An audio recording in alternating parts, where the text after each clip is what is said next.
Hey there, sports history fan. This is Arnie Chapman, aka the Football History Dude, and I'm here to help you finish your Christmas shopping list and let everyone else over there stiff-arm their competition while trying to fight off that tryptophan on Turkey Night.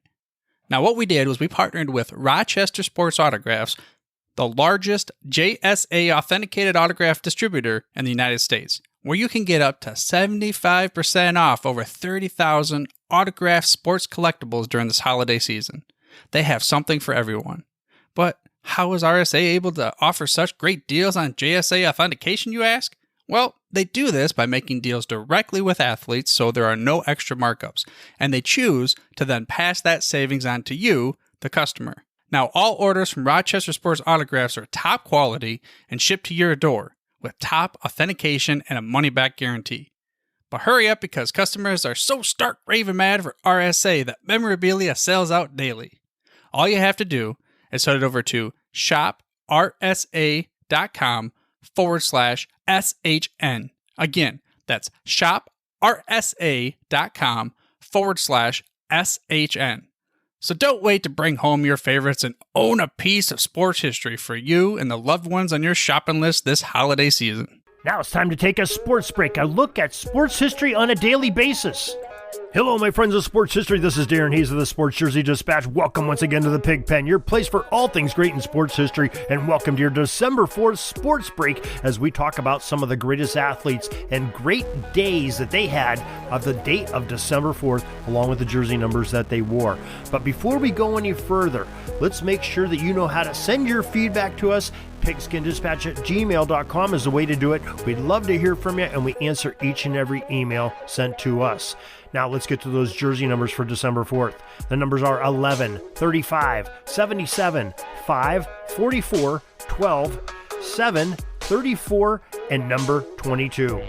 We'll start off in the year 1909 and December 4th. The oldest still operating NHL franchise is officially established as J. Ambrose O'Brien and Jacques Laviette created the Club de Hockey Canadien, now known today as the Montreal Canadiens. December 4th, 1927, the Pittsburgh Pirates Baseball Hall of Fame outfielder, eventual number 11 when numbers were worn, Paul Wainer, won the National League Most Valuable Player Award. And on December 4th, 1945, the 11th Heisman Trophy Award is won by Army fullback number 35, Doc Blanchard. December 4th, 1949, Bob Gage, number 77 of the Pittsburgh Steelers, tied an NFL record with a 97-yard touchdown run against the Chicago Bears. Pretty big deal in Steelers country back then.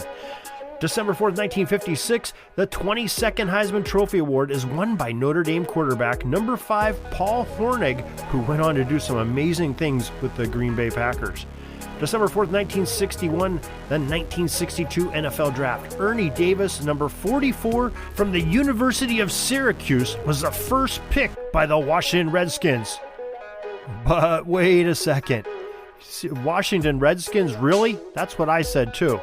It was soon after that he was drafted that he was traded to the Cleveland Browns. Unfortunately, Mr. Davis was never able to run in the NFL because of a personal illness that he contracted and was not able to do what he did at Syracuse. Great athlete. December 4th, 1963, the Boston Bruins right wing, number 12, Andy Harberton, set a new NHL record by playing in his 581st consecutive game in a 2-2 tie with the Chicago Blackhawks. The NHL skater would reach 630 straight games in this streak. December 4th, 1979, the Cleveland Cavaliers retired number 7 jersey of Bingo Smith. December 4th, 1982, the 48th Heisman Trophy Award was won by Georgia running back number 34, Herschel Walker. And December 4th, 1988, Edmonton Oilers center number 12, Jimmy Carson, playing on a very talented team, became just the third player to score 6 NHL hat tricks before the age of 21 in the Oilers' 10-6 win over the New York Rangers. In the year 2007, on the 4th of December, it was the Ballon d'Or, the Milan's Brazilian midfielder, number 22 of AC Milan, Kaká, was named the best football player in the world. First year in which the players from the clubs outside of the UEFA Federation were eligible for this nomination and this great award. December 4th, 2009, the Montreal Canadiens retired Hall of Fame center Elmer Locke's jersey number 16 as part of the team's centennial celebration. And finally, in 2018, on December 4th, ownership group Seattle Hockey Partners, led by billionaire businessman Davis Bonderman, was unanimously granted an NHL franchise by the Board of Governors. They start to play 2020-21 season at the Key Arena. The team would later be officially named, as we know them today, the Seattle Kraken. And that is your sports history, your sports break for December 4th. Glad you could join us. Hope you join us each and every day for more great sports history. Until tomorrow, everybody, have a great sports history day.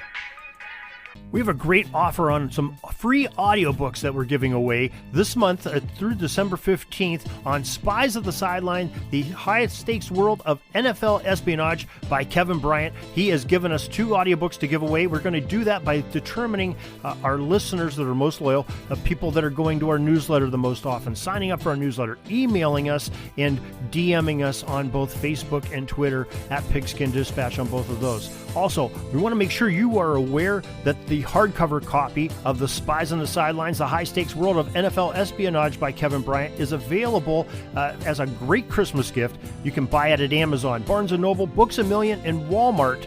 And great stocking stuffer for that football fan in your life. Make sure you get a copy for Christmas today.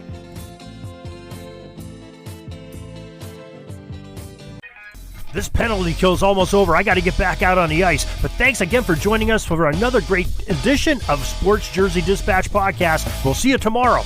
We invite you to check out our websites, jerseydispatch.com and pigskindispatch.com. Not only see the daily sports history, but to experience the preservation of great events and people that play the games. Find us on Pigskin Dispatch. It's also on social media outlets of Facebook, Twitter, Instagram, and don't forget the Pigskin Dispatch YouTube channel. You get all your daily sports history. Pigskin Dispatch is happy to be associated with the Sports History Network, the sports headquarters of yesteryear, found at sportshistorynetwork.com. This podcast is part of the Sports History Network, your headquarters for the yesteryear of your favorite sport. You can learn more at sportshistorynetwork.com.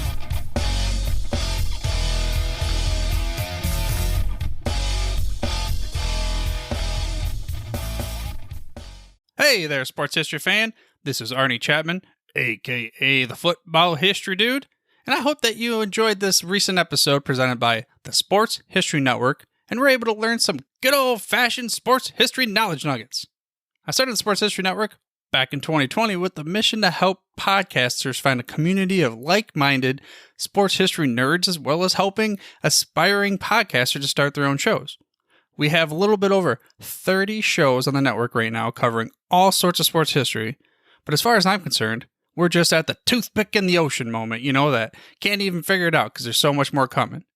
We wanted to create the ultimate headquarters for sports yesteryear, starting with Podcast Network and our website, but we're going to continue to move into other mediums as well. And here's the cool part, because we want you to be part of our team. So if you're interested in starting your own podcast, or maybe being a guest on one of our shows, or who knows, maybe even writing an article for us over on the website. Seriously, all you got to do is reach out to us on the contact page over at sportshistorynetwork.com. You can be as technologically savvy as a Neanderthal tapping on a stone trying to figure out this whole hieroglyphics thing back in the day. Again, it doesn't matter, because even if you don't understand the whole podcast space, we have a production team that can pretty much help you out with doing everything. All you got to do, head over to sportshistorynetwork.com, head to the contact page, fill it out. That message goes right to me, and I'll reach out to you as soon as I can. But for now, dude, I'm through if you're through.